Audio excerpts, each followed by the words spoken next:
Hello, my name is Braden, and I'm 7 years old, and I ride a 24-inch wheeled bike. Today I'm interviewing Michael from SRAM about the Buddy Pegs episode of The Missing Link. Hi, Michael. Can you introduce yourself, please? My name is Michael Zellmann. I'm the Senior Public Relations Manager at SRAM. And SRAM is a global company or corporation that makes bike parts. We make thousands and thousands of bike parts. In fact, we make everything for the bicycle except the bike frame. In the last World of Buddy Pegs episode, they were talking about a master chain link. What is a master chain link exactly?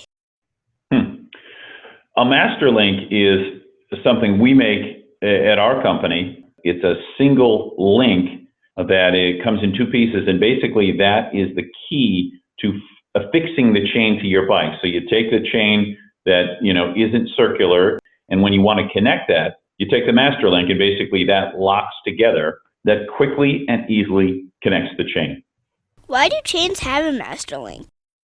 A master link, which we call a power link or a power lock, allows you to connect the chain without using a chain tool.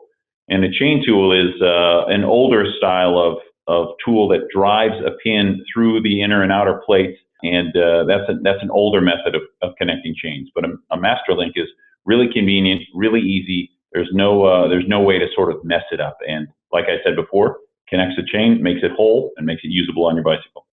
What are the different parts of a chain? There are really three critical pieces of a chain, a bicycle chain more specifically. That is the roller, and that's the circular piece that you see inside the chain. Inside that roller, there's often lubrication, which keeps that and allows that to spin easily. There's also inner plates and outer plates, and the inner plates and outer plates are offset, and they connect the pins of the chain, and around each of the pin is where the roller sits. And so inner plate, outer plate, roller, and pins. Those are the four critical pieces of any chain. What causes a chain to break? So maintaining your chain on your bicycle is critical. It's probably the most important part of the bike that often gets overlooked.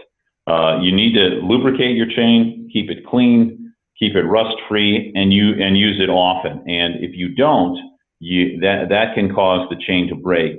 Another thing that you want to do is when you're pedaling, that's when you shift. You don't shift when you're not pedaling. You shift when you're pedaling. If you shift while you aren't pedaling, especially if you shift a couple gears over and you start pedaling, that can cause undue stress on the chain and can cause undue wear, which eventually or immediately may lead to a chain break. Okay, where does the chain actually break?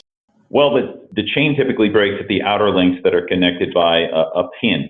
And that's where they separate under too much force or stress. Yeah, so they typically break at the outer link. What makes one chain better than another chain?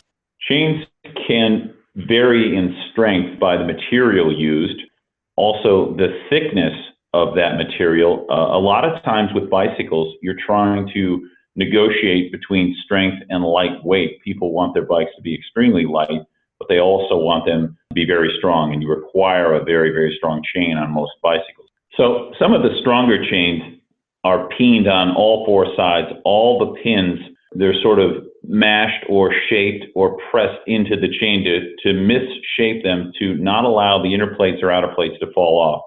What's the difference between a single-speed chain or a geared chain?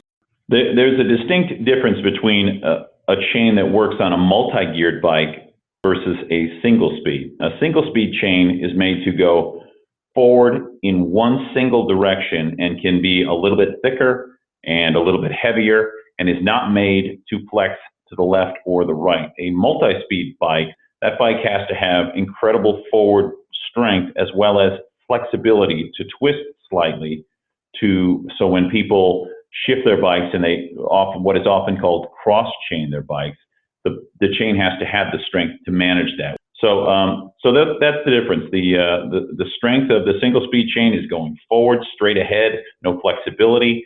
The strength of the multi-gear chain is ability to also have flexibility to adjust and to bend left and right as you shift through your gears.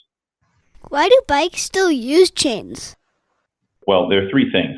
First of all, the chain is incredibly strong, making it very efficient. In other words, it transfers the vast majority of the energy you put into the pedals into the rear wheel. Not always true with some of the other methods of turning a wheel with. The other thing is the chain is incredibly durable. They manage all types of weather, all types of temperatures, any type of condition, and they just last and last. And as anyone knows, a chain is really hard to break. You almost have to make an effort to break one. The other thing, and the third thing about chains, is they are fixable.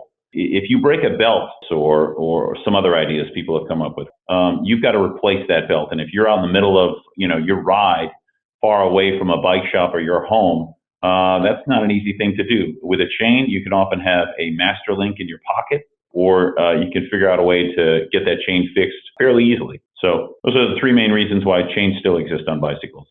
Thanks a lot, Michael. It was great talking to you. Thank you very much, man. I appreciate it. Bye-bye. Thanks for listening to another World of Buddy Pegs interview. We sure do hope you enjoyed it. We'll be back next time with another original story about Watson, Wrigley, Papa Wheelie, and Captain Endo, and all the other animals who work at Buddy Pegs, Spokesville's one and only community bike shop. Hey, thanks also for subscribing to and reviewing our podcast. We create these episodes to inspire more families to get off the couch and out for a bike ride. We believe if more kids grew up riding bikes, we'd have way more happy, successful adults. Maybe you know a family who could use a little help getting active. Well, consider heading over to buddypegs.com, where you can pick them up a copy of our illustrated alphabet book, B is for Bicycles, today, and pre-order a copy of our new children's book, Taking the Lead, hitting shelves this fall. Together, let's connect more families to the power of the bicycle and raise riders.